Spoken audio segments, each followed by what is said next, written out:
Hello friends, welcome to study for JKSSB। दोस्तों, आशा करता हूँ आप सब बहुत अच्छे होंगे।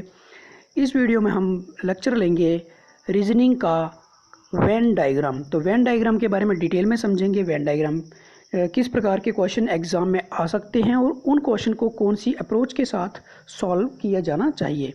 उससे पहले आपको बता दूं कि अगर आप JKSSB क्लास 4 की तैयारी कर रहे हो या JKSSB अकाउंट असिस्टेंट की तैयारी कर रहे हो तो आप हमारे चैनल की प्लेलिस्ट में ज़रूर जाएं। वहाँ पे आपको काफ़ी प्लेलिस्ट मिल जाएगी। वहाँ पे काफ़ी वीडियोस हैं जो कि काफ़ी बेनिफिशियल हैं, तो उन वीडियो का बेनिफिट ज़रूर लीजिएगा। बाकी लिंक जो है आपको प्लेलिस्ट के डिस्क्रिप्शन बॉक्स में भी मिल जाएंगे। आप वहाँ से उनको डायरेक्टली एक्सेस कर सकते हो, तो उनका बेनिफिट आप वहाँ से भी ले सकते हो। अगर आप हमारे टेलीग्राम चैनल पे हमारे साथ जुड़ना चाहते हो तो आप हमें टेलीग्राम पे सर्च कीजिए @study4JKSSB। हमारा चैनल आपको दिख जाएगा, आप वहाँ पे हमें ज्वाइन कर सकते हो। तो टेलीग्राम चैनल का लिंक जो है वो भी आपको डिस्क्रिप्शन बॉक्स में मिल जाएगा।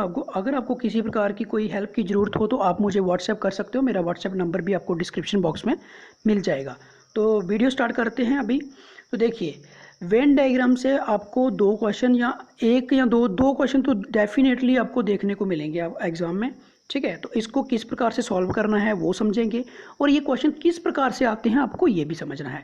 तो देखिए, जैसे क्वेश्चन नंबर फर्स्ट आपकी स्क्रीन पर है, which of the following diagram indicates the best relation between traveller, train and बस। ठीक है, तो इस तरह से कोई रिलेशन पूछता है वो, और आपको वो रिलेशन जो है एक डायग्राम की फॉर्म में आपको समझाना है। ठीक है, तो देखिए यहाँ पे बात हो रही है किसकी, ट्रैवलर्स की। तो हम एक सर्कल बनाएंगे जो ये आ गए ट्रैवलर्स। ठीक है, ये क्या है, ट्रैवलर्स। फिर बात आती है ट्रेन की। अब आपको पता है जो ट्रैवलर होते हैं, जो मतलब यात्री होते हैं, वो कुछ ट्रेन से जाते हैं, कुछ बस से जाते हैं, कुछ अपनी गाड़ी से जाते हैं, कुछ एरोप्लेन से जाते हैं ना। तो मतलब there are a lot of different means of transportation, तो वो उनका यूज़ करते हैं। तो अगर हम बात करें ट्रैवलर्स की, तो कुछ जा रहे हैं ट्रेन में, तो कुछ के लिए हम क्या करेंगे, ऐसे थोड़ा सा पार्ट उसका रिप्रेजेंट करेंगे। तो ये आ गया हमारा ट्रेन। ट्रेन वाले जो ट्रेन है उसमें कुछ ट्रैवलर जा रहे हैं। अब कुछ ट्रैवलर्स ऐसे हैं जो बस में जाते हैं, तो फिर ये अगर ट्रैवलर है तो एक हम सर्कल यहाँ पे बना लेंगे। तो ये हमारी बस आ गई। ठीक है, तो अब आप समझ पा रहे होंगे कि हमने देखा ट्रैवलर्स जो थे, कुछ ट्रैवलर्स जो है वो क्या करते हैं, ट्रैवलर्स जो होते हैं कुछ बस से जाते हैं, कुछ ट्रेन से जाते हैं। तो हमें यहाँ पे रिलेशन बताना था किन के बीच का, तीन चीज़ों का, ट्रैवलर्स, ट्रेन एंड बस। तो हमने देखा कुछ ट्रैवलर जो होते हैं वो ट्रेन से जाते हैं, कुछ बस से जाते हैं, और कुछ अपनी गाड़ी से जाते हैं, कुछ एरोप्लेन से जाते हैं। तो जो रिलेशन सही बनेगा वो ये सी पार्ट आप देख रहे होंगे, ये रिलेशन हमारा बन जाएगा। उम्मीद करता हूँ आप समझ पा रहे होंगे। नेक्स्ट क्वेश्चन की ओर चलते हैं। तो देखिए, क्वेश्चन नंबर 2 है, which of the following diagram indicates the best relationship between women, mothers and engineers. अब बात किसकी हो रही है, फर्स्ट वीमेन की, ठीक है, लेडीज़ की, सेकंड मदर्स की, और थर्ड है इंजीनियर्स की। अब आप देखिए, अब वुमेन की बात करें तो ये मान लीजिए कि एक सर्कल बनाया हमने जो रिप्रेजेंट कर रहा है किसको, वीमेन को।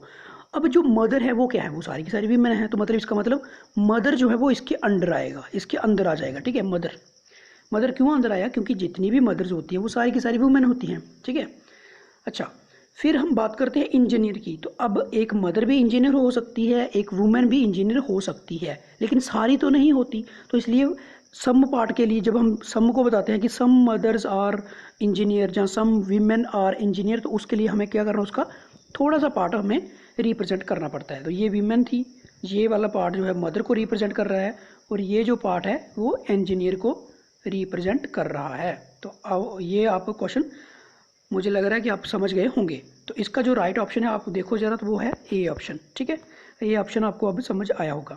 तो नेक्स्ट क्वेश्चन की ओर चलते हैं। क्वेश्चन नंबर 6 है, अब आपको रिलेशन बताना है किसके बीच, जजेस, थीव्स एंड क्रिमिनल्स। देखिए, जज कौन होता है आपको पता है, कोई भी सुप्रीम कोर्ट हो गया, हाई कोर्ट हो गया, डिस्ट्रिक्ट कोर्ट हो गया, उसमें एक उसमें एक जज होता है। एक क्या, बड़े सारे जज होते हैं, जज होता है। जज का काम क्या होता है, जज क्या देखता है, जज यही देखता है कि कोई क्रिमिनल जो है उसने क्या अपराध किया है, वो उसका पूरा डिटेल में समझने की कोशिश करता है, और उसको क्या करता है, बाद में सज़ा सुना देता है। लेकिन थीव्स और क्रिमिनल, ये तो आप दोनों देखो इंटर रिलेटेड हैं। जो चोर है वो क्रिमिनल है, thief is also a criminal, है ना। क्रिमिनल का मतलब क्या है कि जिसने अपराध किया है, चोरी भी तो एक अपराध है। तो हम पहले बना लेते हैं किसका, थीव का, ठीक है। थीव हो गया चोर, मान लो ये आ गया हमारा चोर। अगर ये चोर है तो जितने चोर होते हैं वो सारे सारे क्या होते हैं, क्रिमिनल होते हैं, तो ये क्रिमिनल हो जाएगा। ओके, तो अगर देखिए सर्कल, जो छोटा सर्कल है वो बता रहा है किसको रिप्रेजेंट कर रहा है, वो रिप्रेजेंट कर रहा है थीव्स को, चोर को। तो जो बड़ा वाला जितने भी सर्कल हैं, अब क्रिमिनल में, अब क्रिमिनल जो है वो चोर भी हो सकता है, ठीक है, जिसने कोई मर्डर किया है वो भी हो सकता है, जिसने कोई और कोई इलीगल वर्क करा हुआ है वो भी हो सकता है। तो लेकिन चोर जो है वो भी क्या है, एक क्रिमिनल है, ठीक है। लेकिन जो जज है वो तो अलग चीज़ आएगा ना, फिर जज यहाँ पे अलग आएगा, जज का इनके साथ कोई रिलेशन नहीं है, ठीक है।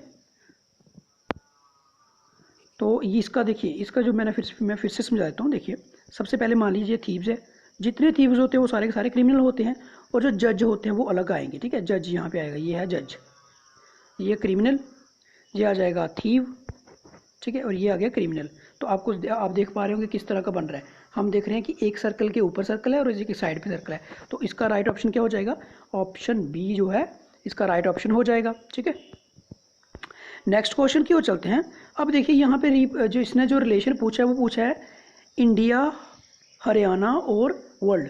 इंडिया, हरियाणा और वर्ल्ड, ठीक है। हरियाणा, देखिए आप देखो कि जो हरियाणा है वो क्या है, इंडिया की एक स्टेट है, तो है हमने इसको रिप्रेजेंट किया किसके साथ, एच रिप्रेजेंट कर रहा है हरियाणा को, ठीक है। अब Haryana it is a part of India, तो ऐसे लिख सकते हैं क्योंकि इंडिया के अंदर आता है ये, ठीक है, तो इसलिए इंडिया ऊपर आ जाएगा। अब जो वर्ल्ड है, इंडिया कहाँ आता है, इंडिया वर्ल्ड में आता है, तो इस तरह से इंडिया क्या हो जाएगा, वर्ल्ड के अंदर हो जाएगा, तो ये वर्ल्ड आ गया। समझ पा रहे होंगे आप। देखिए सबसे छोटा पार्ट क्या है, हरियाणा, ठीक है, यहाँ पे आ गया मिडल में। फिर उसके बाद क्या आया, इंडिया, क्योंकि हरियाणा जो है वो इंडिया में आता है, Haryana is a part of India, ठीक है। And again further India is a part of world, India किसका पार्ट है, वर्ल्ड का। इंडिया एक कंट्री है, वर्ल्ड के अंदर आती है, तो इसलिए वर्ल्ड में आ जाएगा पूरा ये, ठीक है। तो आपका जो सर्कल बनेगा ये आपका राइट ऑप्शन हो जाएगा डी ऑप्शन, ठीक है। आपका सही उत्तर क्या हो जाएगा, डी जो है वो सही आंसर हो जाएगा। वो आपको समझ आया होगा कैसे, Haryana it is a part of India and India it is a further part of world, that is why, ठीक है। तो नेक्स्ट क्वेश्चन की ओर चलते हैं। 8th क्वेश्चन है, अब रिलेशनशिप आपको बतानी है पिजन, वर्ड एंड डॉग के बीच में। देखिए पिजन क्या होता है, कबूतर। भाई कबूतर, मान लीजिए ये हमने बनाया सर्कल किसका, कबूतर का, ठीक है, जिसको हम पिजन बोल रहे हैं। अब पिजन क्या है, pigeon is also a word, pigeon को हम वर्ड्स की फैमिली में मानते हैं ना, वर्ड की फैमिली में आता है। तो जितने, ठीक है, जितने भी पिजन होते हैं वो सारे क्या हैं, आखिरकार वो वर्ड हैं, ठीक है। तो उसके बाद बात करते हैं डॉग की। तो देखिए डॉग क्या है, ये तो एनिमल है, ये एनिमल है, ये वर्ड है। पिजन जो है, पिजन इज एनिमल, ठीक है। लेकिन जो डॉग है, जो डॉग का सर्कल आ गया, डॉग जो है वो क्या है, वो एनिमल है, तो इसलिए इनका कोई रिलेशनशिप नहीं बनता। तो इसका राइट ऑप्शन हो जाएगा, अब आप देखो राइट ऑप्शन क्या हो जाएगा, ऑप्शन ए, जहाँ पे जिसने छोटा सर्कल रिप्रेजेंट कर रहा है किसको, पिजन को। उसके बाद जो बड़ा वाला सर्कल है वो रिप्रेजेंट कर रहा है किसको, वर्ड को, क्योंकि पिजन इज अ वर्ड, है ना। और डॉग जो है वो ये छोटा सा सर्कल जो है इसको रिप्रेजेंट कर रहा है किसको, डॉग को, क्योंकि डॉग एक अलग फैमिली है, ठीक है। डॉग जो है वो एनिमल फैमिली में आता है, ठीक है। 9th क्वेश्चन की ओर चलते हैं। देखिए 9th क्वेश्चन है, अर्थ, सी, सन, इन तीनों का रिलेशन बताना है। देखिए अर्थ, ये मान लीजिए अर्थ है, सी जो है समुंदर, समुंदर it is a part of earth. आपको पता है समुंदर किसका पार्ट है, अर्थ का, अर्थ पे ही है ना समुंदर, जो तो जितने भी सारे समुंदर हैं। तो इसका मतलब अर्थ के अंदर आया समुंदर, समुंदर जो वाला समुंदर इसके अंदर हो गया। और सन जो है वो अलग चीज़ है, ऐसे हो जाएगा, ठीक है। तो इस तरह से रिलेशन बनेगा इसका। तो इसका भी राइट ऑप्शन जो है ए हो जाएगा। इसमें छोटा सर्कल रिप्रेजेंट कर रहा है किसको, सी को, दैट इज सी मतलब समुंदर, ठीक है। और उसके बाद क्या आ गया, अर्थ, क्योंकि सी जो है अर्थ का पार्ट है, तो इसलिए जो सी है वो अर्थ के अंदर शो कर रहा है सर्कल में, इसमें डायग्राम में। और जो सन है इसका कोई रिलेशन नहीं है अर्थ के साथ, तो इसलिए इसको अलग से रिप्रेजेंट किया हुआ है। तो इस तरह से क्वेश्चन करने हैं आपको। नेक्स्ट क्वेश्चन है हॉकी, फुटबॉल, क्रिकेट। देखिए हॉकी, एच हॉकी, ठीक है, गेम है, आपको पता है। Football again it is a game, it is a sport, ठीक है, फुटबॉल। और फिर से आया आपका क्रिकेट। तो हमने क्या देखा है, तो तीनों क्या है, ये स्पोर्ट हैं, बट इनका रिलेशन थोड़ी है कोई, इनके बीच कोई रिलेशनशिप नहीं है। हॉकी एक अलग गेम है, फुटबॉल एक अलग गेम है, क्रिकेट एक अलग गेम है, ठीक है। तो इसलिए इसका जो राइट ऑप्शन होगा वो क्या होगा, बी होगा, क्योंकि इन तीनों में कोई भी किसी भी तरह का कोई रिलेशनशिप नहीं बनता। ठीक है। हाँ, इस क्वेश्चन में थोड़ा और बढ़ा के बताना चाहूँगा कि मान लीजिए अगर ऐसे देते वो हॉकी, फुटबॉल और क्रिकेट की जगह क्या लिख देते, स्पोर्ट्स लिख देते या स्पोर्ट ना, तो फिर आप क्या करते, फिर आप देखिए हॉकी अलग गेम होता, फुटबॉल अलग गेम होता और स्पोर्ट, इन दोनों को स्पोर्ट कहते हैं, तो फिर वो कुछ इस तरह का बनता। ठीक है। हाँ, तो नेक्स्ट क्वेश्चन है, अब रिलेशनशिप आपको बतानी है बल्ब, लैंप और लाइट के बीच में। देखिए बल्ब अलग चीज़ है, लैंप अलग चीज़ है, लेकिन देते क्या हैं दोनों, लाइट देते हैं, तो इसका रिलेशन ऐसा बनेगा। ठीक है, तो ऑप्शन सी जो है राइट ऑप्शन हो जाएगा। उम्मीद कर रहा हूँ आप समझ पा रहे होंगे साथ साथ। तो देखिए नेक्स्ट क्वेश्चन है, इसमें आपको लाइन, डॉग, स्नेक के बीच में एक रिलेशन बतानी है। तो इस तरह के क्वेश्चन थोड़े से देखिए दिमाग लगा के करने हैं, आराम से करने हैं। आपके ऑप्शन में ही आपको दिखेगा आंसर, डरने की कोई बात नहीं है, एक दो आंसर तो वहीं से कट हो जाते हैं। ठीक है, देखिए लाइन, लाइन क्या है, लाइन कहाँ रहता है, जंगल में, मतलब लाइन क्या है, वाइल्ड एनिमल, वाइल्ड एनिमल है, तो वाइल्ड एनिमल का अलग से आप बता सकते हो, जैसे वाइल्ड एनिमल। ठीक है जी, आगे लाइन, उसके बाद आ जाता है इसका डॉग। भाई डॉग क्या है, डॉग वाइल्ड एनिमल नहीं है, डॉग क्या है, पेट एनिमल है, घर पे रहता है ना, तो डॉग आ गया। स्नेक क्या है, स्नेक फिर से एक अलग चीज़ है, स्नेक क्या है, स्नेक अलग है। तो इन तीनों में हमने क्या देखा, ये आपका आ गया लाइन, शेर, ठीक है, डॉग, ठीक है, और ये आ गया स्नेक। तो कोई रिलेशन बना ही नहीं इनमें, क्योंकि एक वाइल्ड एनिमल है, दूसरा एनिमल पेट एनिमल है, और तीसरा जो है रेप्टाइल की फैमिली में बिलोंग करता है।